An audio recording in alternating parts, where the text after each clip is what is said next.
Hebrews 4:15 tells us, "For we have not a high priest which cannot be touched with a feeling of our infirmities, but was in all points tempted like as we are, yet without sin."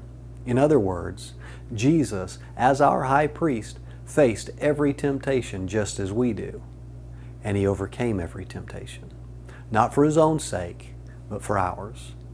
Jesus was tempted not only at the beginning of His earthly ministry and throughout, but also all the way to the very end. When facing His approaching suffering and death, we read in Matthew 26:39, "And He went a little further and fell on His face and prayed, saying, O my Father, if it be possible, let this cup pass from me. Nevertheless, not as I will, but as Thou wilt." This was certainly a greater temptation than any of us will ever have to face.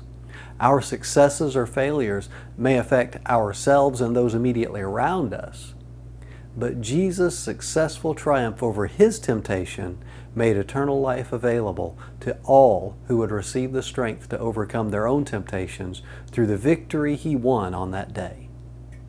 The author of Hebrews continues in chapter 4, verse 16.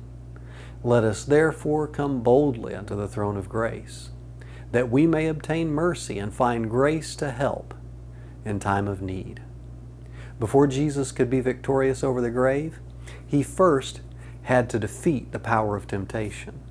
And so it is with us.